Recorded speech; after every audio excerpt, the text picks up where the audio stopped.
Баршаңызға қайырлы күн. Сіздермен Бауырсақ ТВ. Бүгін біз сергітетін Барбадос сусынын әртүрлі тәсілмен жасап көреміз. Спрайтпен, спрайтсыз және де жеміс-жидектерді әртүрлі тәсілмен қолданып көреміз. Арнамыздан алыстамай видеоны соңына дейін көріңіз. Бізге ең алдымен кез келген Барбадос сиробы, сарағаш, спрайт және өзіңіз қалаған жеміс-жидектер, мята жапырақтары қажет болады. Одан бөлек қант, бал, блендер қажет болуы мүмкін. Егер блендеріңіз жоқ болса, түгетпейді. Видео қызықты болса, лайк басып, комментарий қалдырып, арнама тіркелуді ұмытпаңыз. Шырынға қосқыңыз келген, кез келген жеміс-жидекті алсаңыз болады. Менде мандарин, лимон, алма, киви және де мята жапырақтары, жалбыз жапырақтары. Барлық жеміс-жидектерді дұрыстап тазалап жуып алған соң турауға кірісеміз. Видеодан көріп тұрғандарыңыздай, кейбірін жапырақтап турадым, кейбірін 2-ге, 4-ге бөлдім, және де кейбір жемістерді сыртын аршып, бөлшектеп турап қойдым. Жемістеріміздің барлығын турап дайындап алдық. Енді шырын жасауға кірісеміз.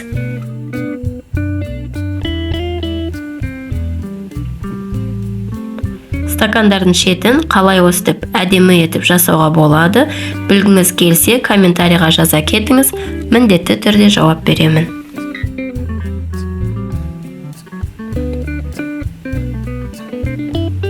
Шырынымыздың бірінші тәсілін жасаймыз. Бұл жерде мен алма, жалбыз жапырақтары, киви және апельсин немесе мандаринді осылай кесекте етіп шырынын сығып және өзінде қостым. Енді оның үстіне 150 мл, яғни бір кеседей Барбадос шырыны, сиробы, сарағаш жарты литр және де жарты литр спрайт қосамыз да дұрыстап араластырып қойып қоямыз. Қалауыңызша мұз бөлшектерін салуыңызға болады. Бірінші шырынымыз дайын болды.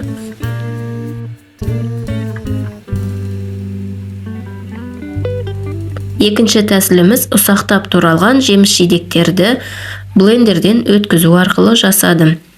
Бұл жерде егер блендеріңіз жоқ болса, вилканың, басқа да заттардың көмегімен майдалап, ұсақтап жіберсеңіз болады.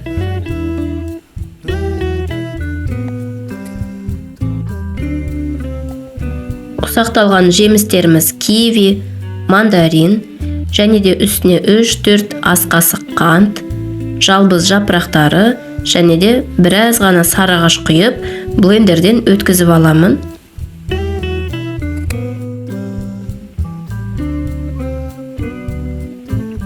Блендерден өткізілген жемістеріміздің қоқымдары шырынның ішінде жүрмес үшін осылай қалбырдан өткізіп аламыз.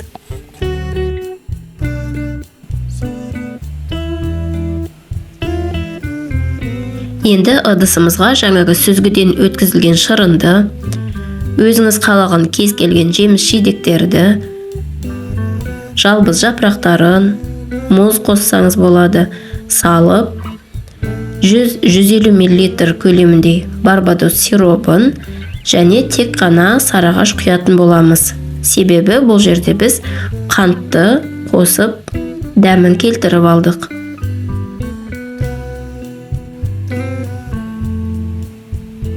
Видео ұнаса лайк басып, комментарий қалдырып, арнама тіркелуді ұмытпаңыз.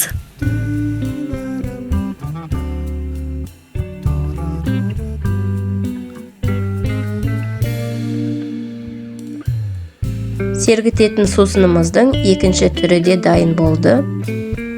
Дәмі ерекше, тура мейрамханадағыдай. Енді шырынымызды үшінші тәсілмен жасап көрейік.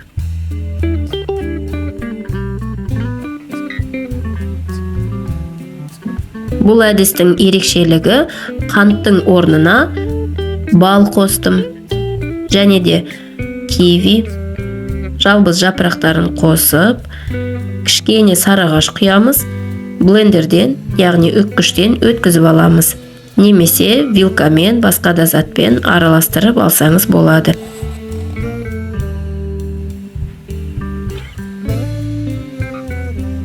Енді ыдысымызға блендерден өткізілген шырынымызды, жеміс жидектерді, мұнда лимон, мандарин, барбадос сиробын және тек қана сарыағаш құятын боламыз. Бұл жерге де спрайт қосылмайды.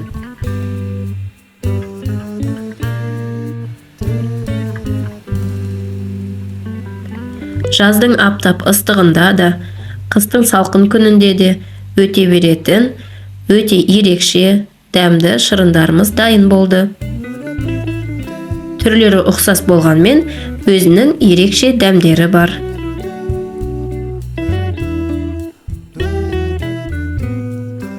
Видео ұнаса лайк басып, комментарий қалдырып, арнама тіркелуді ұмытпаңыз.